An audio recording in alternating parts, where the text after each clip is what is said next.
Aloha and welcome to the Murph's Place 808 for the Love of Golf podcast. I am your host, Murph.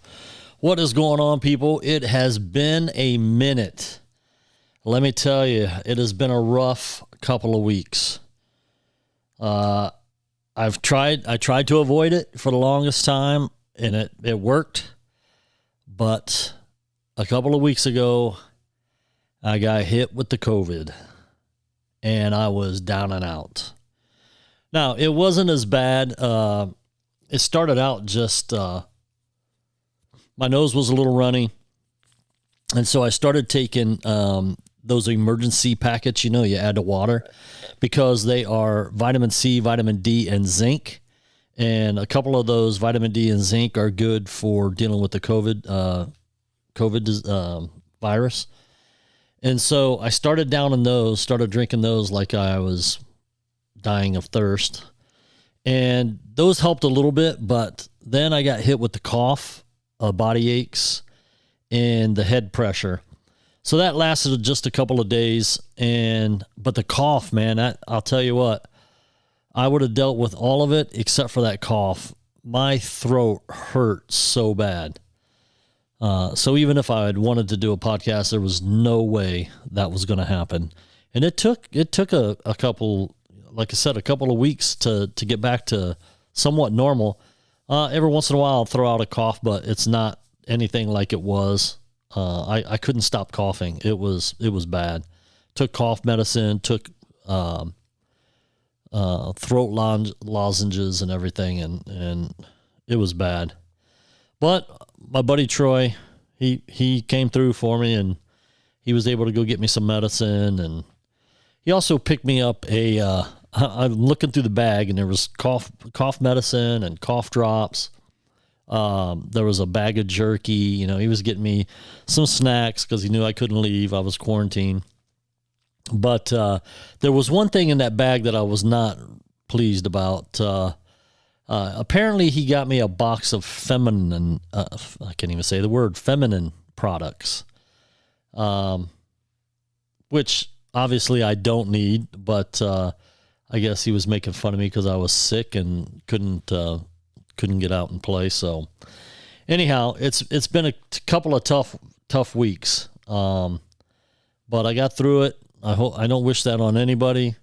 It wasn't as bad as what some of the stuff. I never had any issues with my breathing. I never had any of that where I couldn't catch my breath, or I was extremely tired or anything like that. It was just the cough was the main thing. Man, that just killed me.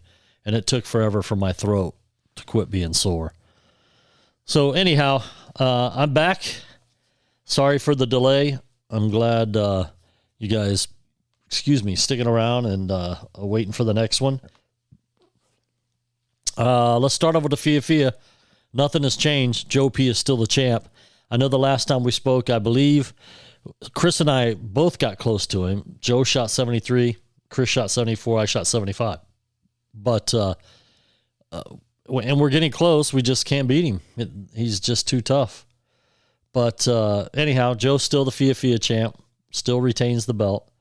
This might be, obviously it is a record. It's been over a year now that he's had that belt, and nobody can get it from him. So Beach Boys, they played a couple of times while I was sick. This Monday we played Eva Beach, and I've said it in the past, and I'll continue to say it. Eva Beach is one of my favorite courses, and it's always in great shape. And you can't really beat it. If somebody comes here and wants to play, that's where I send them. So the bunkers were a little iffy. A couple of them were kind of iffy, but other than that, the greens, the condition, the fairways, that's one of my favorite courses. Maybe top two favorite courses on this island. I didn't play that great. I shot 82. Dan took me out. I lost $25 to Dan today, front, back, overall, and I pressed him, and I hit 2 balls in the water on 18, so that didn't help my score out any. And Shep eked out another $10. This is the second time. We had a VGA tournament this Sunday. I'll tell you about it here in a second. And Shep took $10 off me from that day, and then he took $10 from me from today. So he's got a little advantage or lead on me right now as far as winning the cash. But Troy and I tied again. This is about the fourth round we've tied as far as any money being exchanged. So that's good. I don't mind not losing I don't mind tying Troy and losing a little bit to Shepherd Dan, but I definitely do not want to lose any money to Troy. And because he talks so much crap. We both do when we're playing. Next week we play Leilehua. It's a holiday, so we always try to play the military courses. And so we're going to play Leilehua. Looking forward to that. Not looking forward to the time. It's not until like 11. And but that's the times we get when we play out there with our club. So no complaints. I like Leilehua. It's always in good shape also. And I played some of my best golf out there.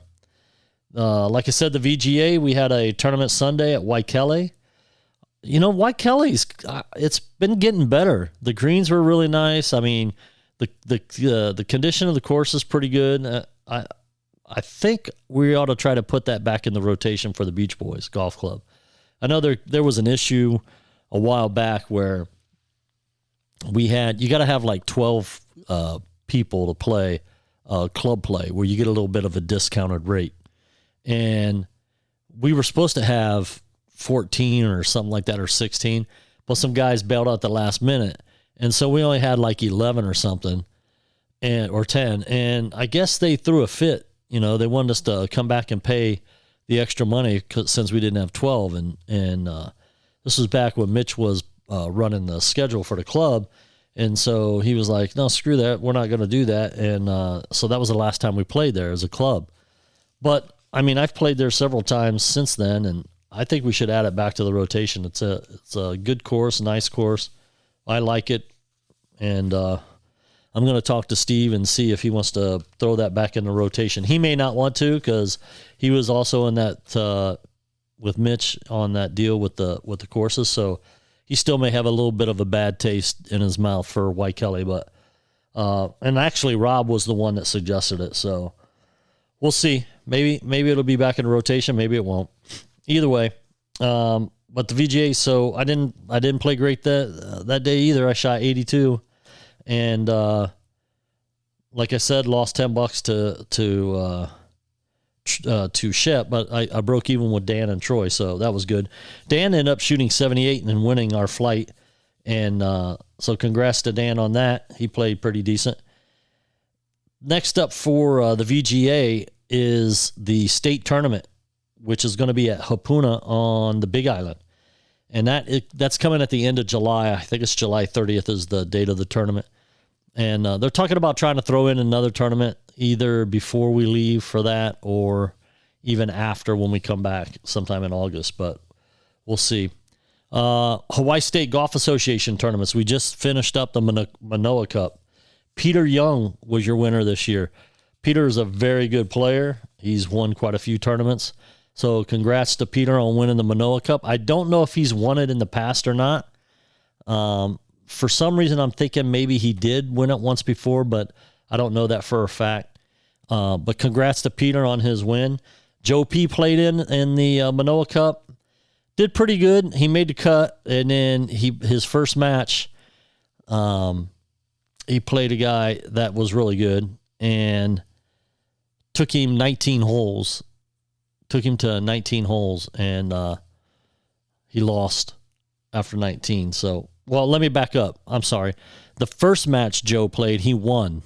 And then the second match, they went 19 holes, and Joe got beat. So that's a tournament that I've played in before, and I've spoke about it before, that I'll never play it again.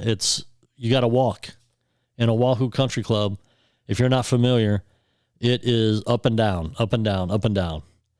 It's not a flat course. And when I did play it, it was pouring, it was raining, and the wind was blowing about 30 miles an hour the entire time we played. It was the worst conditions I've ever played golf in, and I have no desire to play that again. Not only that, but they played like 36 holes the last day or the last 2 days. There's no way I could walk that course 36 holes. It was bad enough trying to walk at 18. So I didn't play this year, but Joe represented Moana Lua Golf Club, and they're pretty good. So let's get into some PGA stuff. But before that, we do that, let's take a short break. All right, welcome back, everybody. PGA, June 2nd through the 5th, we had the Memorial Tournament in Dublin, Ohio, at Jack's Place there at Muirfield. One of my favorite tournaments to go watch. It was close to my home where I grew up. When I say close, it was like 30 minutes or something like that from there. It was in Dublin, Ohio. Billy Horschel was your winner. He won by 4 shots over Aaron Wise, and this gives Billy his 7th win on the PGA Tour. Also with this win, he moves just on the outside of the top 10 in the world. After that tournament, you had the RBC Canadian Open, June 9th through the 12th. Rory McIlroy defended his title as champion and took home the trophy for the 2nd time in a row.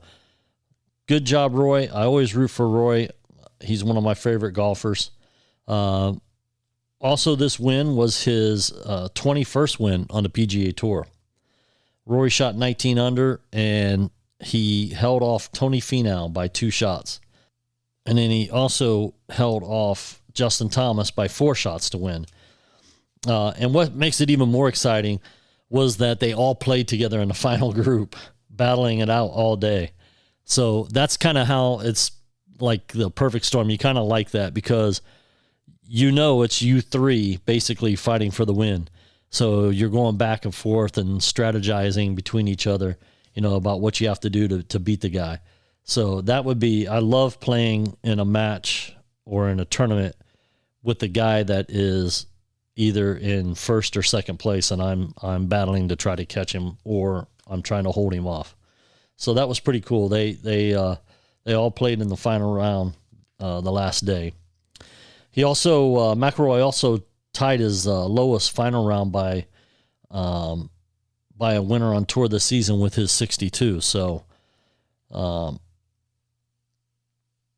congrats to Rory on his win.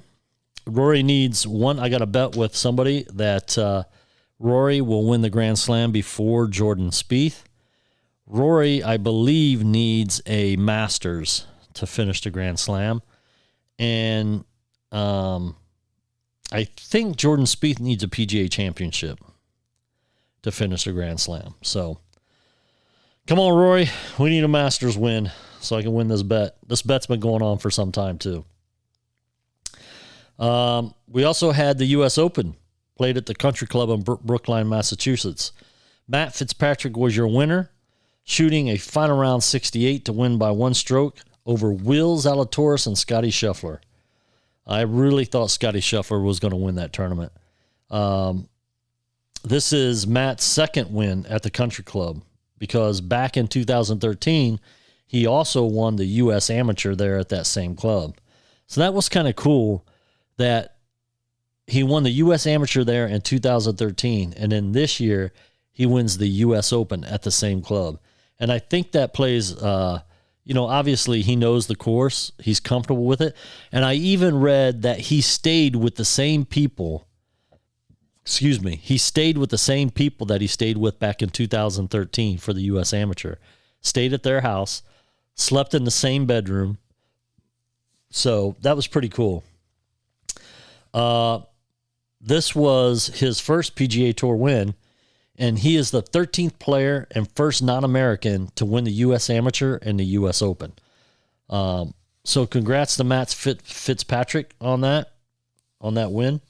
And it's pretty cool how it came about, and it's even more cool that he won it, back in 2013. He won the U.S. Amateur at this very same golf course. This past weekend, we had the Travelers Championship at TPC River Highlands.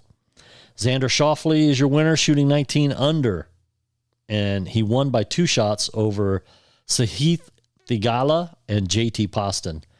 This is Xander's 6th win on tour and the 2nd for this year. So congrats to Xander for that win. Next up, we got the John Deere Classic at TPC Deer Run in Illinois. The defending champion in that tournament is Lucas Glover. And the power rankings for that tournament, number 1, they got listed Webb Simpson. I mean, this guy's getting close to a win. He's been playing good. I know he had a neck injury and he was off for a minute. So since he's come back, he's been playing really good. So they're calling for him to possibly win this tournament.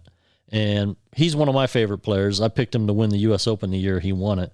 And when we kind of did a pool, and you got 2 picks, I think it was, maybe 1. Anyhow, when it got to my turn and they asked me who I was picking, I said Webb Simpson. And they all kind of looked at me like, what? Why are you picking him to win? I go, the guy he's a good player. He's a solid player, and I think he's going to win. And sure enough, he did. So thank you, Webb. You won me a few $100s that year. So, but anyhow, he's listed number 1 in the power rankings. Number 2 is Adam Hadwin. He took last week off after he finished tied for 7th at the U.S. Open. And so he's rested and ready to go. So he's listed as number 2 in the power rankings. And the third person they got listed in the power ranking is Sahith Theegala. He's playing well this year. He's trying to win Rookie of the Year. And he had a tie for second at the Travelers last week. So it's very possible he could pull off a win. So good luck to those guys coming up, the John Deere Classic this week. So Korn Ferry Tour. When we left off, the REX Hospital Open was up next for the Korn Ferry Tour. That was played June 2nd through the 5th in North Carolina. Your winner in that tournament was Davis Thompson. He shot 17 under and edged out Andrew Young and Vincent Norman at 16 under. Our boy Brent Grant shot 6 under and finished tied for 37th. So congrats to Brent, the Brent Grant Watch. We're always following him, watching to see how he's doing. After that REX tournament, there was the BMW Charity Pro-Am in South Carolina. Your winner in that tournament was Robbie Shelton. He won it in a playoff over Ben Griffin.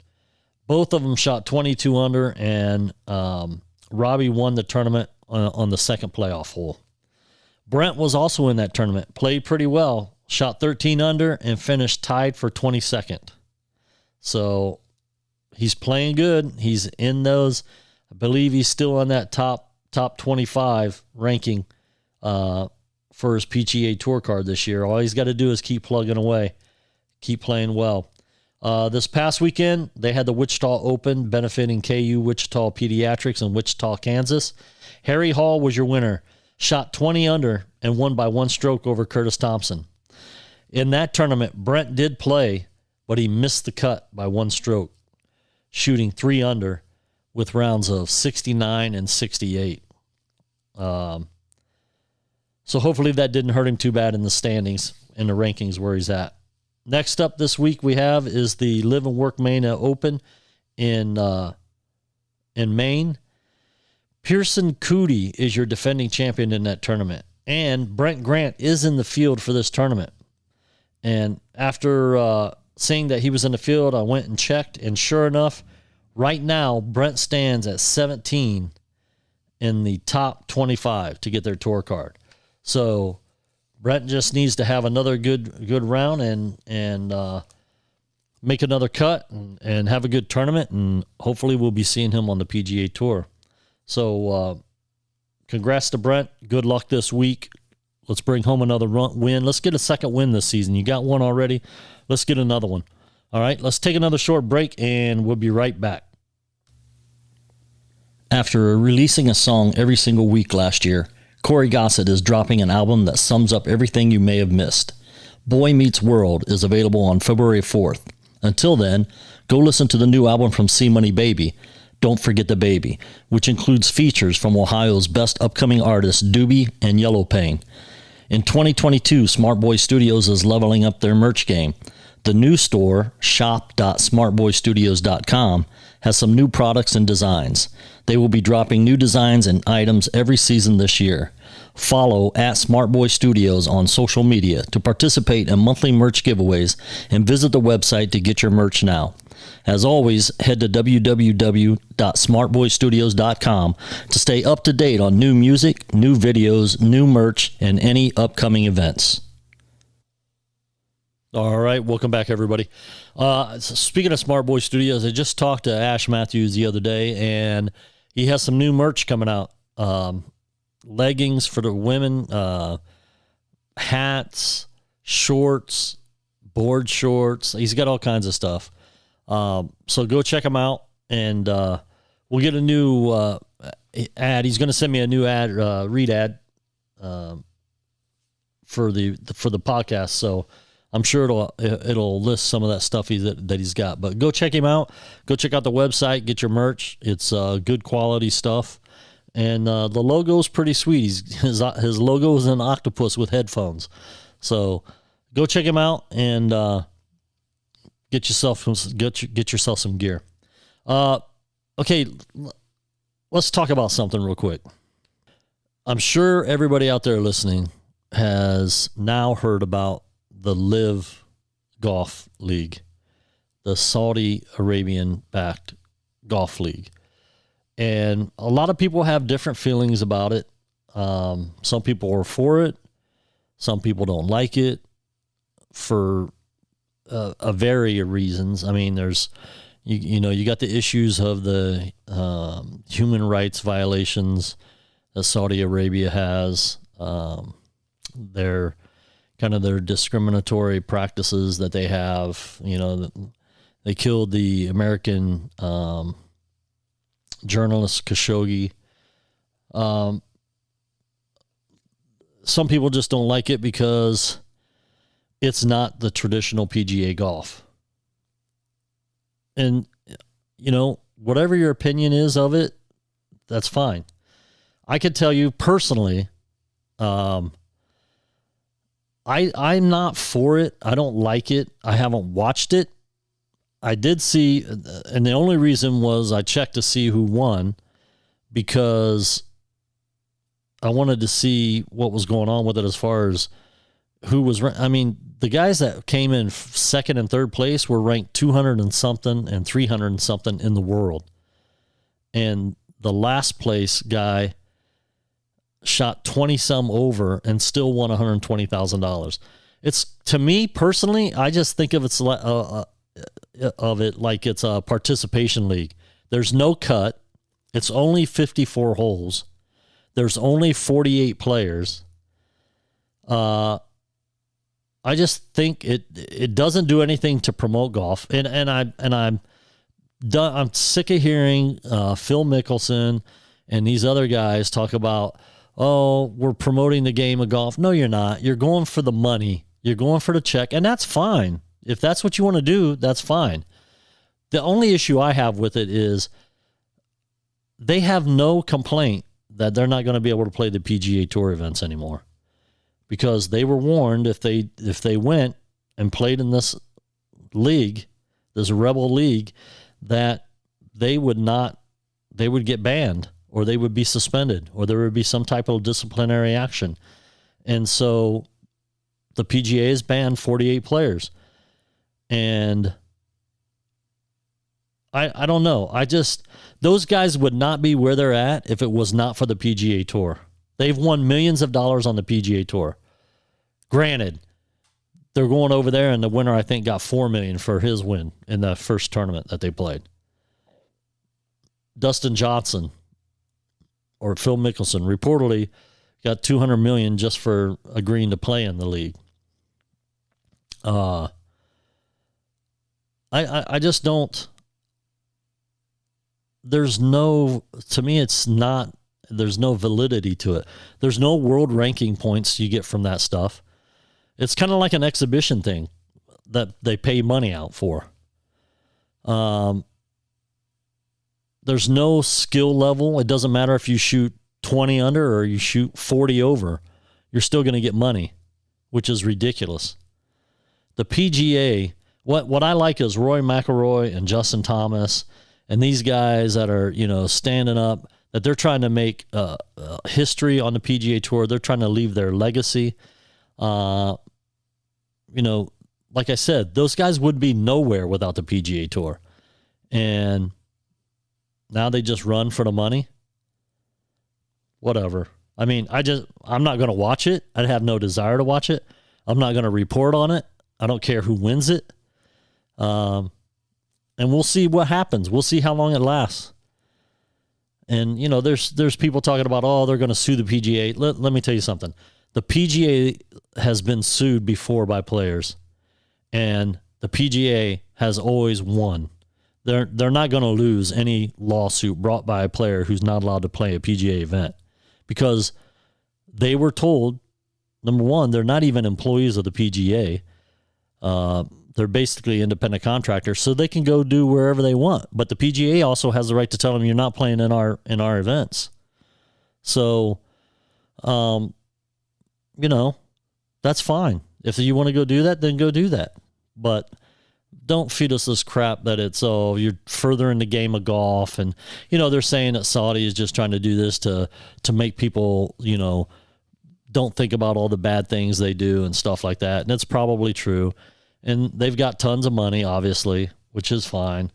But, you know, I don't know if I would want to give up my PGA Tour membership and my ability to play on the PGA Tour with the best players in the world, because those guys are definitely not the best players in the world.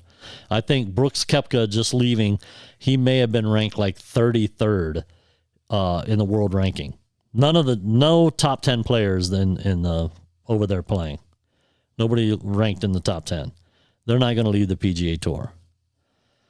So I don't know. Let me know. Let me know what you guys think about it. Shoot me an email at murphsplace808@gmail.com, and let me know what your attitude is about the Live Golf Tour. Or you can go to Anchor and leave me a voice message on the Anchor website at the Murph's Place 808 for the Love of Golf podcast site. And just leave me a message and let me know what you guys think about it.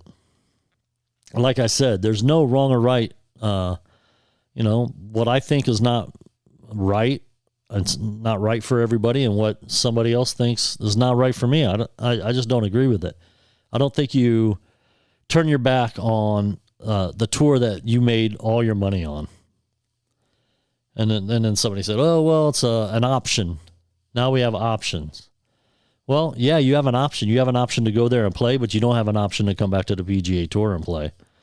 And I guess some of those guys, so the DP World Tour, which used to be the European Tour, obviously they're aligned with the PGA Tour. And I guess some of the guys, you know, there's some of the members like Dustin Johnson, Kevin Na, they resigned their PGA memberships because they didn't want to be fined or, you know, disciplined for going and playing in this thing. So they resigned their memberships, but there were some guys from the DP World Tour, they kept their memberships because they believed, like Graham Addow, Lee Westwood, Sergio, they kept their DP World memberships because they thought that was their way around to get in and still get, you know, make a Ryder Cup team and stuff like that. But the DP World Tour just announced this past week that those players are going to be fined 100,000, I think it's pounds, 100,000 pounds for every tournament that they play, and they're banned from playing in the Scottish Open, the Barbasol, and the British Open, I think. They're banned from playing in those. So I don't know. I don't think these guys are thinking things through. All they're doing is chasing that dollar, which that's fine. I mean, you got how many more millions of dollars do you need? Phil Mickelson must need a lot, because he lost a lot in gambling. I know he was hurting, so it makes total sense for Phil to jump and go and play Live Golf, because he can't make a cut here. He what was even greater was that after he, you know, badmouthed the PGA Tour and all this stuff, he goes to Live Golf Tour, and then he comes back and plays the U.S. Open, which he was able to do because the U.S. Open, the majors aren't actually PGA events. And he plays the U.S. Open and doesn't even make the cut. So that was awesome.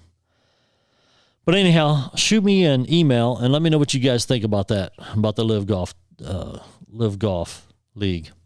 Whether you guys like it, you don't like it, your thoughts about it. But let me know. Thank you guys for listening. I really, really appreciate it. I apologize, like I said at the beginning, for the delay in getting a podcast out to you guys, but I was not able to. It would not have been good. It would not have been good at all for any of us. Like I said, my throat, man, I don't wish that on anybody. My throat was so sore, and I could not stop coughing. It was bad. So anyhow, I hope you guys are doing well. I hope everybody is staying safe. If you guys are playing golf, hit them straight, hit them long, but don't hit them very often. Aloha, everybody.